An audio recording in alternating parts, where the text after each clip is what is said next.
Chào mừng bạn đến với audio đọc truyện online Thường Ẩn phần 2. Chương 2, cậu cảnh sát đáng yêu. Buổi tối, tất cả đoàn phi công đều tham gia cắm trại ngoài trời.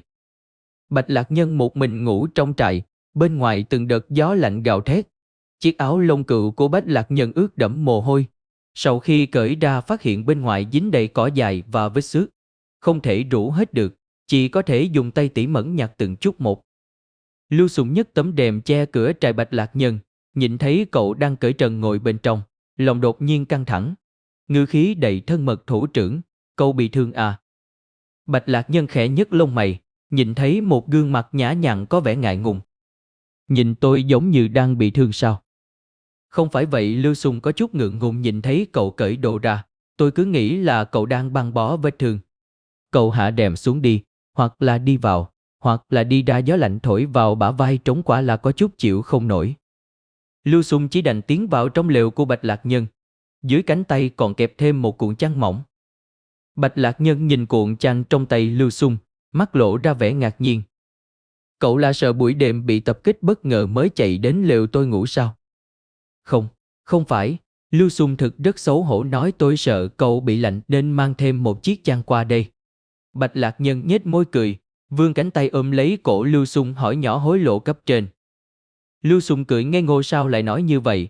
Chúng ta bây giờ cùng thuộc một phân đội, cậu lại là chủ lực, trận tác chiến ngày mai, tất cả đều trông cậy vào sự chỉ huy của cậu. Ai lạnh cống cũng không được để cậu bị lạnh. Bạch Lạc Nhân cười một tiếng, thôi đi, cậu đem về đi, mỗi người chỉ được phát một chiếc chăn, không được để ai bị lạnh. Không phải là cậu không chịu được lạnh bằng chúng tôi sao? Lưu Sùng cười cười. Đôi lông mày anh tuần của Bạch Lạc Nhân khẽ nhấc lên, ai bảo tôi không chịu được lạnh? Cậu còn nhớ Tết năm ngoái đi Đông Bắc thực hiện nhiệm vụ không? Chúng ta ở cùng ký túc, cậu thường quận tròn bên cạnh tôi, có một hôm còn đặt tay lên bụng tôi. Kết quả đến hôm sau tôi liền bị tiêu chảy. Bạch Lạc Nhân liền ho 2 tiếng, đấy là hành động theo thói quen, mùa hè ngủ tôi vẫn chui vào trong chăn. Lưu Sùng xoa xoa tay Bạch Lạc Nhân đầu rỉ nói, nhưng mà tay cậu quả thực rất lạnh. Đấy là vì tôi máu lạnh nên nhiệt độ cơ thể có vẻ thấp hơn bình thường. Lưu Sùng gãi gãi đầu, là như thế à? Bạch Lạc Nhân tiếp tục nhặt cỏ dại dính trên áo. Tôi giúp cậu nhặt, Lưu Sùng nói. Bạch Lạc Nhân thực ra không có đủ nhẫn nại làm loại việc tỉ mỉ này nên liền đưa áo cho Lưu Sùng. Bản thân cuốn lấy chăn nằm trên đất suy nghĩ kế hoạch tác chiến ngày mai. Tít tít tít tít, tiếng cảnh báo vang lên. Bạch Lạc Nhân hành động như một con báo hoang dã, rất nhanh từ mặt đất nhảy lên, chộp lấy áo trên tay Lưu Sùng, lập tức mặc lên người rồi nhanh chóng đi khỏi lều. Phát hiện ra 2 chiếc máy bay địch lượn vòng trên bầu trời. Mẹ nó! Lưu Sùng hung hãn chửi, giờ này rồi còn đột kích, chúng nó không định thở nữa hay sao? Bạch Lạc Nhân nhanh chóng đi về phía trung tâm, Lưu Sùng cũng quay lại lều để lấy trang bị. Không đầy 2 phút, các phi công đều đã trang bị đầy đủ. Lúc này máy bay địch đã tiến đến gần lãnh địa, bắt đầu mạnh mẽ tấn công. Chia làm 2 đường dòng suy nghĩ của Bạch Lạc Nhân rõ ràng rất khác thường. Cậu dẫn 2 chiếc máy bay nhanh chóng rời khỏi đoàn máy bay, dùng tầng mây để ẩn nấp yểm trợ, đánh về phía máy bay địch. Đội yểm trợ gắt gao kẹp chặt, trong chớp mắt bắn ra 2 quả hỏa tiễn. Bằng, bằng, 2 tiếng nổ lớn vang lên, trên bầu trời sáng được 2 quả cầu lửa, 2 phát đều trúng đích. Vì sự việc xảy ra đột ngột, chuẩn bị không đủ, dù cho Bạch Lạc Nhân hạ được máy bay địch nhưng cũng thiệt hại không ít, tiêu hao thời gian dài. Mãi cho đến hơn 4 giờ sáng, trận giao tranh mới kết thúc.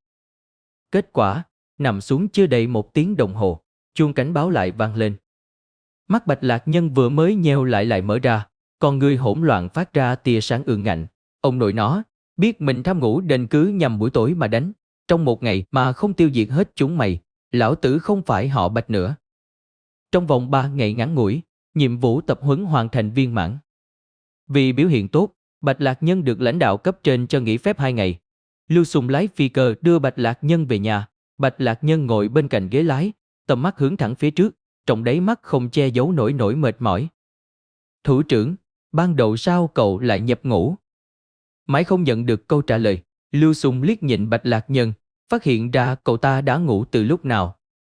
Người nghiêng trên cabin, đầu đè vào giá điều khiển, quai hàm hơi hướng lên, gương mặt lộ ra những đường nét sắc sảo. Lưu Sùng còn nhớ 2 năm trước khi mới đến phân đội, Bạch Lạc Nhân được điều đến đội của cậu làm chi huy, Lần đầu gặp Bạch Lạc Nhân, các tân binh đều bị khí chất hiên ngang oai hùng của cậu mê hoặc. Lưu Xung vẫn nhớ lần đầu Bạch Lạc Nhân nhìn thẳng vào mình, cảm giác tim đập điên cuồng. Hiện giờ đã nhập ngũ 2 năm, Lưu Xung mới lại gần được Bạch Lạc Nhân. Cậu phát hiện Bạch Lạc Nhân có tố chất quân đội nổi trội, kỹ thuật bay tuyệt vời, nhưng trong cuộc sống từ đầu đến cuối đều là một quả trứng ngốc nghếch. Chấm điểm vệ sinh ký túc của cậu ấy luôn đứng thứ nhất từ dưới lên. Đồ dụng cá nhân thường không nhớ để ở đâu, khóa cửa phòng luôn luôn bị cậu ta tự làm hỏng. Chỉ khi nào đến căn cứ huấn luyện hoặc sân huấn luyện, cậu ta lại tinh tế tỉ mẩn hơn bất cứ kẻ nào. Nhìn Bạch Lạc Nhân tâm không tạp niệm mà ngủ, Lưu Xung nghĩ mà sợ. Cũng may là cậu lái máy bay đưa cậu ta về. Nếu không Bạch Lạc Nhân trên đường bay mà ngủ như vậy thì bộ không quân sẽ gặp thiệt hại to lớn đến mức nào.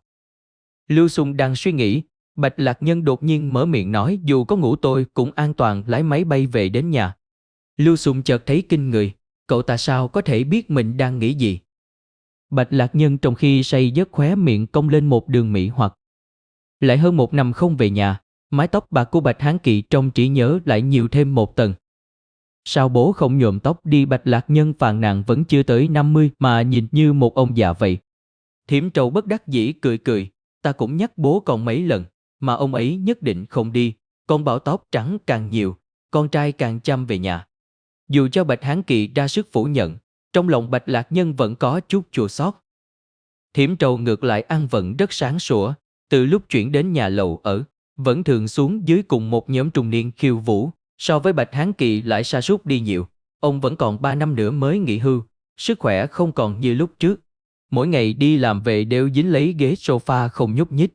Có lúc xem tivi đến ngủ quên. Hơn nữa, lần này Bạch Lạc Nhân trở về còn phát hiện ra Bạch Hán Kỳ còn thích lải nhải hơn trước đây.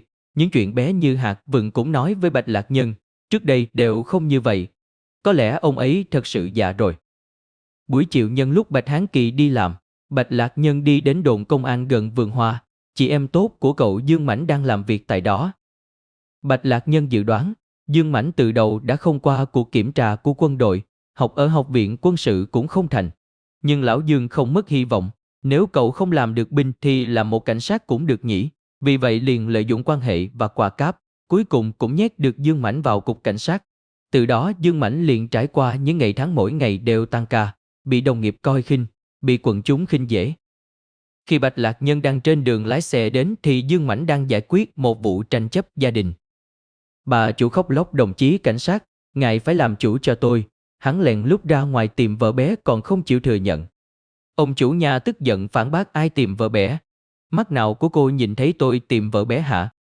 Bà chủ đập bàn đứng dậy, còn cần tôi phải vạch trần ông trước mặt mọi người sao?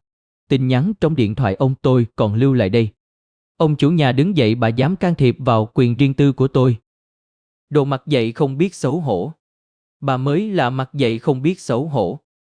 Cãi đến cuối cùng bà chủ nhà khóc ầm ĩ nhìn Dương Mãnh hỏi, đồng chí cảnh sát, ngài nói xem phải làm sao? Dương Mãnh luống cuống nhìn hai người, chỉnh lại mũ cảnh sát rồi rõ ràng cất tiếng. Cái này hai người đến sai chỗ rồi, hai người phải đến cục dân chính làm thủ tục ly hôn. Khi Bạch Lạc Nhân đến, Dương Mãnh đang bị một nam một nữ quay vào đánh. Vợ à, là tên khốn đang tìm cách ly gián tình cảm chúng ta, phải đánh nó.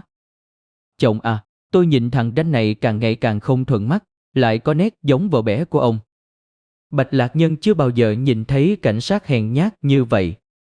Cậu đi thẳng vào phòng, nhấc cổ áo người đàn ông lên, lạnh lùng tống ra ngoài cửa. Người phụ nữ nhìn chồng mình chịu ấm ức như vậy liền ra dáng vẻ muốn liều mạng với Bạch Lạc Nhân. Cuối cùng nhìn thấy ánh mắt khỉ phách của Bạch Lạc Nhân, liền nuốt giận hung hăng chạy ra ngoài. Đám dân chúng phiền nhiễu đi rồi, Dương Mãnh mới nhìn Bạch Lạc Nhân, khóe mắt rưng rưng. Bạch Lạc Nhân vừa đau lòng lại không biết làm sao, liền lấy tay hất mũ Dương Mãnh, xoa xoa đầu cậu. Được rồi, đã là cảnh sát rồi, đừng có mà như vậy. Dương Mãnh cắn răng nói, hảo hán cũng có lúc mềm yếu. Sau đó liền ôm chặt lấy Bạch Lạc Nhân, bàn tay sau lưng cậu ta nắm lại đấm vài nhát. Người anh em, cuối cùng cậu cũng đến rồi, cậu mà đến muộn 2 năm nữa chắc chỉ nhìn thấy tro cốt của tôi thôi. Bạch Lạc Nhân nghe đến nỗi da gà, không đến nỗi như vậy chứ. Không đến nỗi. Dương Mãnh biểu tình hung dữ, đến nỗi đó. Dứt lời liền ấn Bạch Lạc Nhân ngồi xuống, bạc mạng kể khổ. Nhã Tĩnh xử lý xong đơn xin phép liền đưa cho Cố Hải, Nhận được cái gật đầu của Cố Hải liền quay người đi ra ngoài, đột nhiên bị Cố Hải gọi đứng lại. Cô muốn đi đến đồn công an à? Nhã Tĩnh gật đầu đúng vậy, giấy này phải đến đồn công an đóng dấu. Tôi đi cùng với cô, Cố Hải nói. Nhã Tĩnh lộ ra vẻ kinh ngạc, hôm nay tổng giám đốc sao vậy? Bỗng nhiên lại biết thương Hoa Tiết Ngọc, tự thân lái xe đưa mình đi. Trước đây mấy ngày tôi ủy thác cho phó cục một việc, bây giờ tiện đến hỏi luôn. Được rồi, biết là Cố tổng không có lòng tốt như vậy mà, Nhã Tĩnh ảm đạm nghĩ.